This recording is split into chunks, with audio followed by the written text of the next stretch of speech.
Mas Roy secara terang-terangan mengatakan bahwa sikap yang diambil oleh Bang Egy adalah sikap seorang pecundang.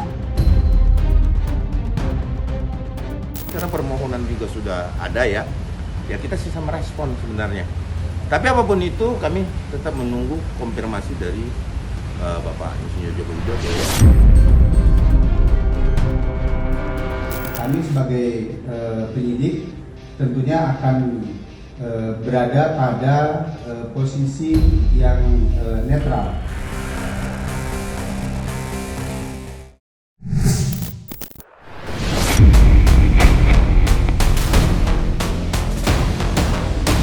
Polemik dugaan ijazah palsu mantan Presiden ke-7 Joko Widodo alias Jokowi belakangan ini sedang ramai menuai banyak sorotan publik.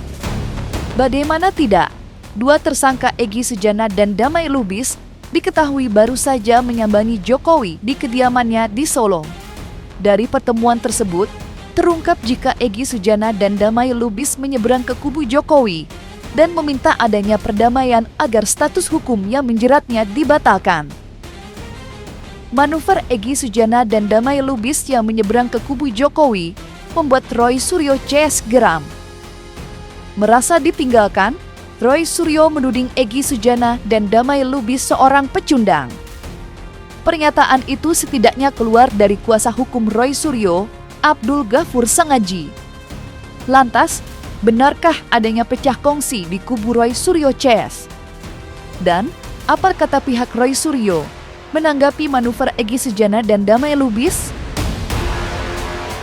Kedatangan Bang ES ke Jokowi ya, itu sikap pribadi beliau yang sama sekali tidak mewakili hukum tersangka.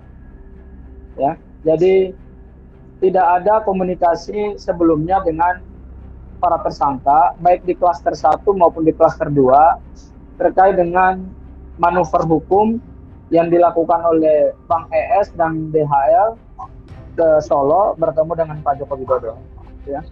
Memang itu murni adalah pilihan hukumnya beliau, tetapi sebagai bagian dari satu kekuatan yang pada awalnya sama-sama berjuang, ya, apalagi Bang Egy Sujana kita tahu perannya kan sudah cukup signifikan dari tahun 2022 mendampingi Bambang Tri dan Gus Nur, kemudian juga pernah menggugat 66 kebohongan Pak Jokowi di Pengadilan Negeri Jakarta Pusat.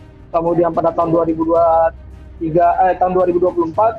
menggugat ijazah Pak Joko Widodo, dan pada tanggal 9 Desember 2025 TPU Wala yang membuka laporan adanya dugaan ijazah palsu mantan Presiden Jokowi ke Baris Krim Polri. Pilihan yang dilakukan oleh Bang Egy Sujana ini sebetulnya secara mental itu memang memukul tersangka-tersangka lainnya, karena memang apa yang dilakukan oleh Bang Egy ini seperti keluar dari medan perjuangan yang sebenarnya sudah beliau rintis bersama teman-teman yang lain, gitu. Terutama untuk RRT ya.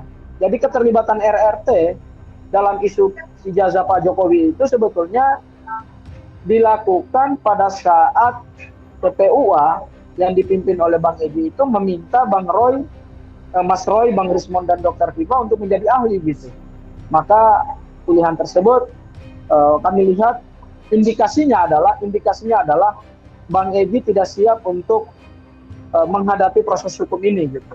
Ya, Bang Egy tidak siap untuk bertarung di persidangan sebagai pesakitan atau sebagai terdakwa ketika nanti perkara ini kedua-satukan oleh jaksa penuntut umum. Jadi betul-betul langkah hukum yang dilakukan oleh Bang Egy Sujana ini sebetulnya lebih kepada ketakutan beliau untuk tidak menghadapi proses hukum ini. Karena apa yang beliau lakukan ini tentu juga sangat disayangkan oleh masyarakat yang dari awal mendukung RRT untuk membongkar dugaan ijazah palsu mantan Presiden Joko Widodo. Yang diminta Mas Roy kepada Bang Egy adalah kejujuran. Ya, Beliau tidak pernah menyampaikan apa yang menjadi alasan beliau untuk bertemu Pak Joko Widodo, apalagi berdamai dengan Pak Joko Widodo. Beliau tidak pernah menyampaikan alasannya. Apa yang melatar belakangi pilihan hukum ini diambil oleh Bang Egy. Nah, yang diminta oleh Mas Roy adalah harus ada kejujuran yang tulus dan ikhlas dari Bang Egy, ya, karena Bang Egy meninggalkan mereka di saat perkara ini sudah ada di tahap-tahap yang sangat krusial, ya. Hari ini kita tahu bahwa Polda Metro Jaya telah mengumumkan sudah dilakukan tahap 1 ke kejaksaan. Artinya berkas perkara dari RRT itu sudah dikirimkan ke kejaksaan untuk kemudian dipelajari, ya, oleh kejaksaan. Ini kan tahap yang sudah cukup serius gitu. Kenapa tahap yang cukup serius ini kemudian Bang Egy malah mengambil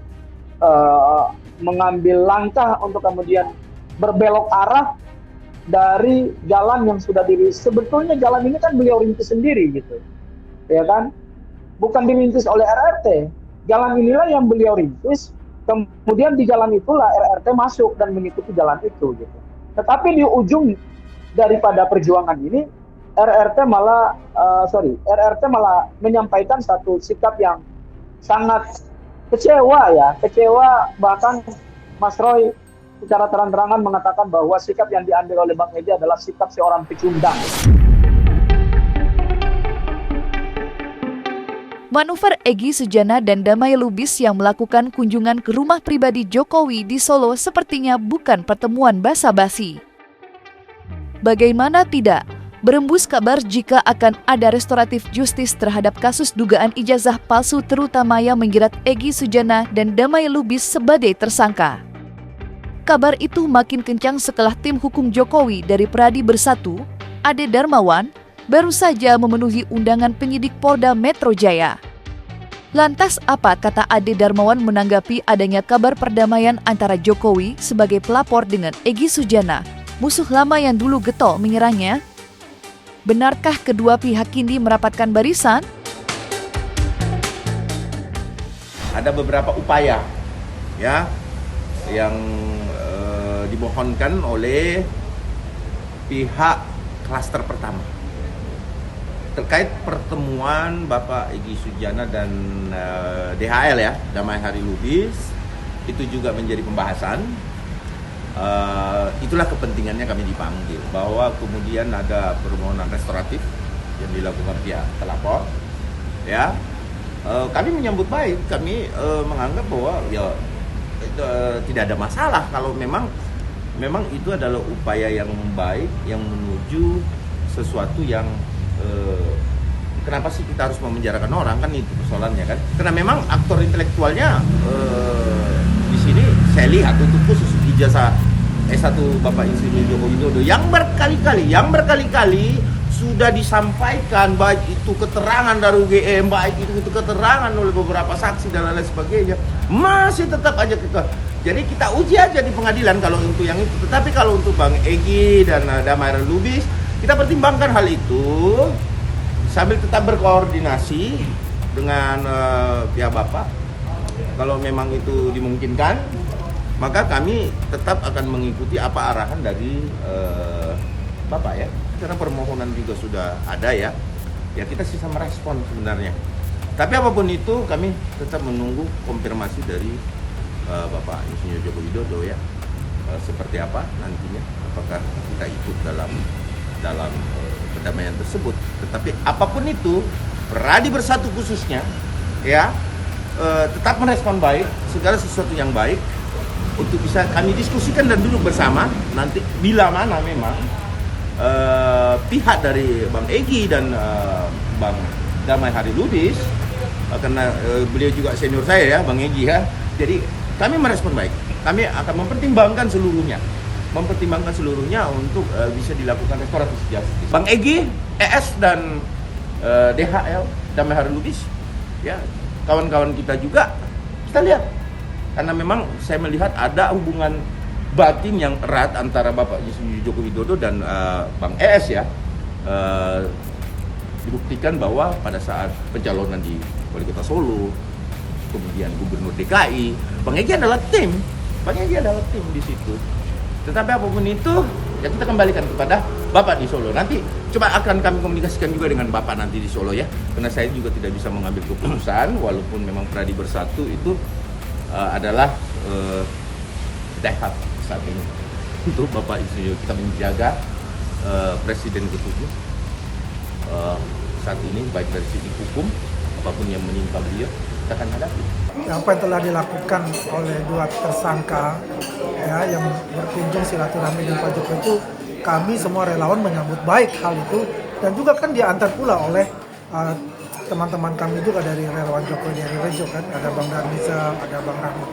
Terkait dengan tadi pertanyaan sehubungan dengan RG atas kasus ijazah ya. Pilihan restoratif justice adalah pilihan para pihak.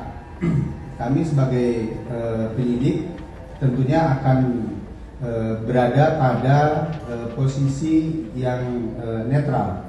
Mana yang menjadi pilihan upaya hukum yang diambil oleh para pihak itu menjadi hak dari para pihak itu sendiri.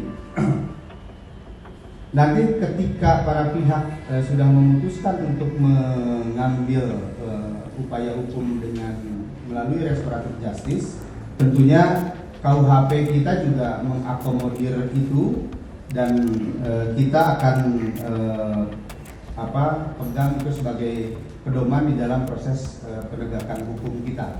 Menunggu dari kedua belah pihak untuk permohonan RJ-nya, dan kami akan fasilitasi sebagaimana kitab undang-undang hukum pidana maupun KUHP kita. Nanti sebagaimana pilihan RJ-nya dari para pihak tersebut.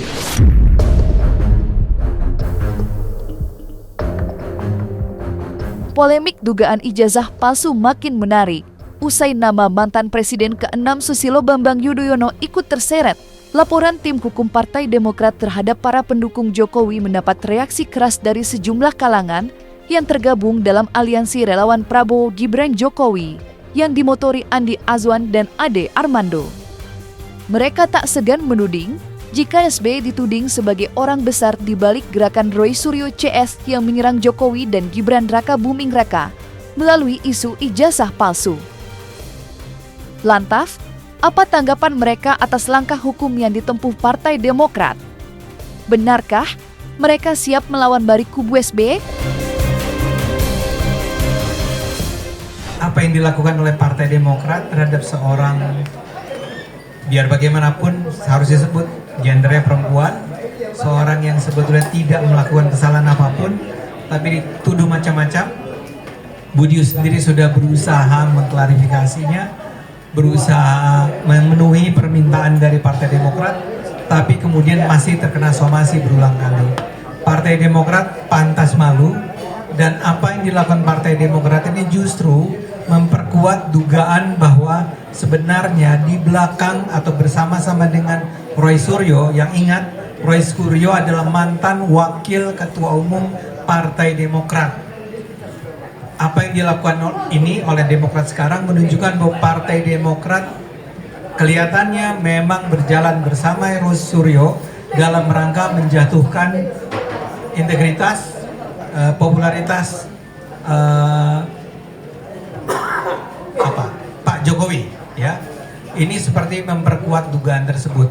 Jadi saya menyarankan memang dengan segera teman-teman Demokrat itu menghentikan langkah-langkahnya yang justru akan memperburuk reputasi mereka dan juga memperburuk keutuhan koalisi Indonesia Koalisi Indonesia Maju. Gak ada hubungannya, dan saya juga otomatis kalau dengan beliau sih baik-baik saja, gak ada hubungannya.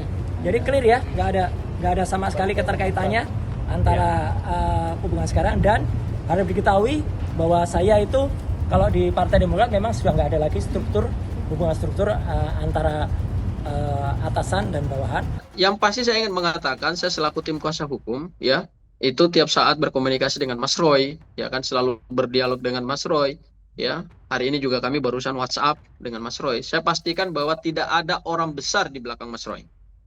Saya pastikan lagi tidak ada orang yang membackup Mas Roy. Tidak ada satu pihak manapun, partai politik manapun, kekuatan politik manapun yang berada di belakang Mas Roy. Saya ini pengacara profesional. Kalau saya tahu Mas Roy dibackingi oleh satu kekuatan politik, mohon maaf, saya barangkali akan mundur dari posisi saya sebagai tim kuasa hukum. Ingat loh, kami ini pro bono, ya. Kami mendedikasikan waktu kami, ilmu kami, keahlian kami, pengalaman kami untuk membantu Mas Roy, karena ini adalah bagian dari tugas anak bangsa untuk kemudian menghadirkan satu kebenaran yang hari ini dipertanyakan oleh publik terkait dengan ijazah Pak Joko Widodo. Maka saya tertarik untuk membantu Mas Roy gitu ya. Jadi tidak ada bohir, tidak ada pendana, tidak ada pemodal di belakang gerakan ini. No, sama sekali. Kalaupun itu ada, ya saya pikir itu hanyalah satu tuduhan-tuduhan yang tidak berdasar. Karena saya merasakan betul selama saya mendampingi Mas Roy, ya kan. Mohon maaf, kami ini membiayai diri kami sendiri gitu ya. Menanggapi tudingan pendukung Jokowi terkait orang besar di balik gerakan Roy Suryo CS, petinggi Demokrat Andi Arief buka suara.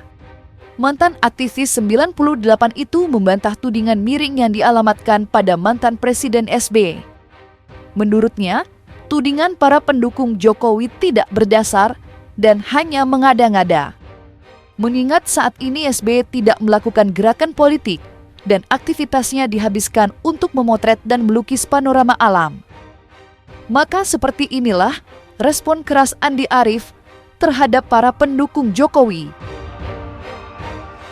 Sangat masif sekali fitnah yang dilakukan oleh akun-akun yang sebagian besar anonim, yang kita tahu afiliasinya kemana, yang membuat berita fitnah seolah-olah Bapak SBY berada di balik isu ijazah palsu Pak Jokowi yang sekarang sedang berseteru antara Pak Jokowi dengan Roy Suryo dan kawan-kawan. Ini tentu sangat mengganggu. Saya bertemu dengan Pak SBY beberapa hari lalu. Pak SBY cukup terganggu dengan isu ini karena tidak benar yang disebutkan bahwa Pak SBY berada di balik isu ijazah palsu ini, atau bahkan disebut Pak SBY berkolaborasi dengan Ibu Megawati dalam mengungkap soal ijazah palsu Pak Jokowi ini. Jadi sama sekali itu nggak benar. Hubungan Pak SBY dengan Pak Jokowi juga selama ini baik. Kita berharap untuk dihentikanlah fitnah yang sudah tidak karuan ya. Tolong dihentikan agar fitnah-fitnah tidak meluas ya. Tapi percayalah, ada memang pihak-pihak yang memang tidak tahan, walaupun hanya sekali, walaupun hanya berlangsung cuma seminggu, atau anti kritik. Namun kita indahkan itu, saat ini lebih konsentrasi bahwa apa yang dilakukan teman-teman di Badan Hukum Partai Demokrat, melakukan somasi terbuka tanpa harus mendatangkan surat tersebut sampai ke tangan yang bersangkutan. Yang baru akan disomasi pun saat ini sudah dilaporkan. Bahwa kami tetap menyayangkan hal itu, namun tetap berkomunikasi baik kepada teman-teman tim hukum, dan harapan kita bahwa ini tidak perlu dilanjutkan. Kenapa demikian?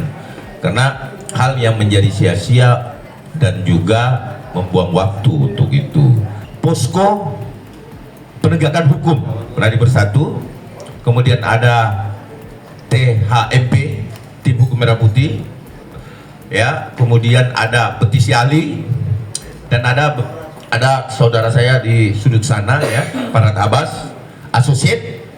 Jadi memang ini adalah gabungan yang akan kita kolaborasi bersama-sama untuk menghadapi laporan ini. Tapi kami masih godok mudah-mudahan, tetapi kami yakin betul kalau ini nggak direm-rem, semua pengacara kayaknya akan ikut bergabung di sini untuk kita. Tapi tidak apa-apa. Berapapun, siapapun yang ingin berpartisipasi dalam membantu teman-teman untuk menghadapi kasus hukum ini, ya tentunya kami apresiasi untuk itu.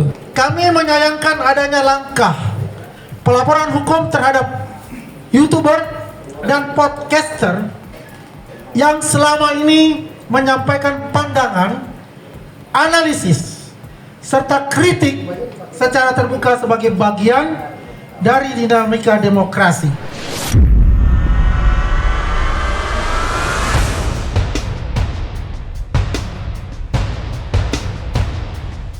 Nah, selesai sudah Cumi Lovers. Saksikan terus Cumi Cam in-depth, kabar lengkap, mendalam, dan akurat dari narasumber terpercaya. Dan jangan lupa untuk like, subscribe, dan juga share channel YouTube Cumi Cumi.